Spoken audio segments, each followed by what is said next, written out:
صلوا علیہ وسلموا تسلیما الصلاة والسلام علیک یا سیدی یا رسول اللہ وعلى آلك وأصحابك يا سيدي يا حبيب الله الصلاة والسلام عليك يا سيدي يا نبي الله وعلى آلك وأصحابك يا سيدي يا نور الله درود پاک پڑھیے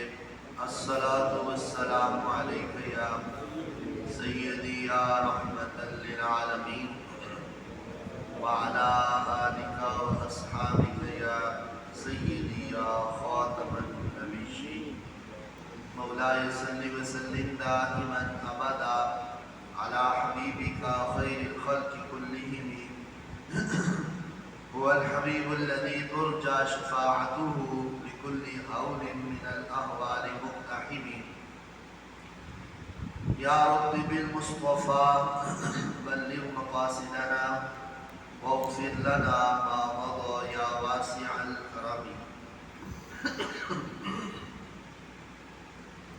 سورہ النساء کی آیت نمبر 155 تلاوت کی ہے،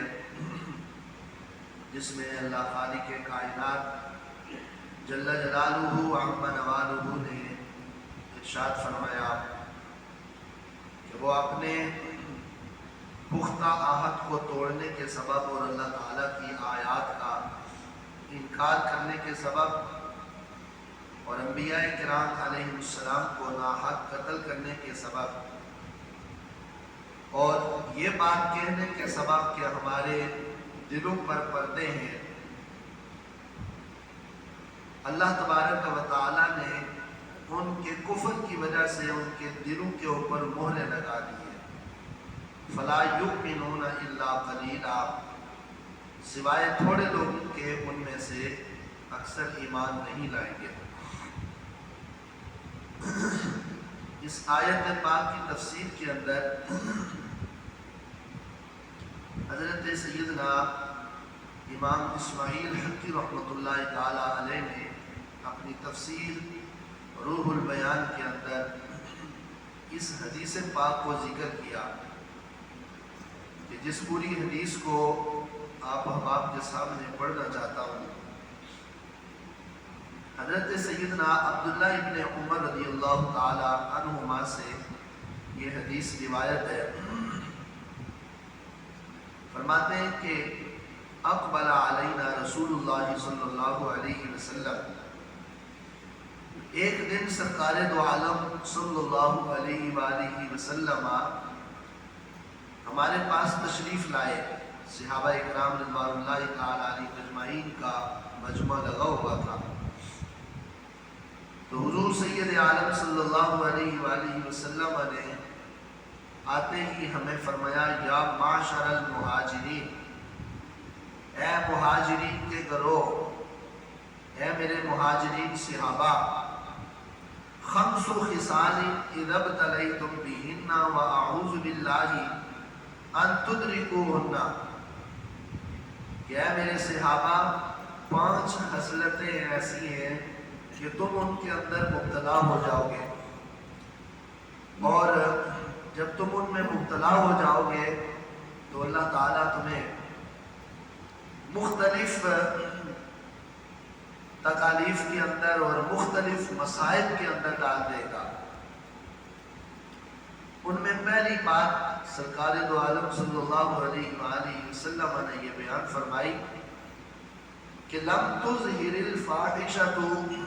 فی قوم قط حتی یعلموا بها الا فشا فیہم الطاعون والاوجاع التي لم تكن مضت فی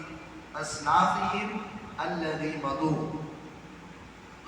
نبی علیہ السلام نے فرمایا کہ پہلی چیز جو تمہارے لیے ظاہر ہو جائے گی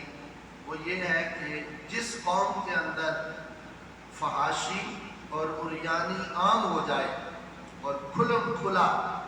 فحاشی اور عریانی ہونے لگے اور کوئی اس کو روکنے ٹوکنے کی کوشش نہ کرے، فرمایا ایسی قوم کے اندر اللہ تعالیٰ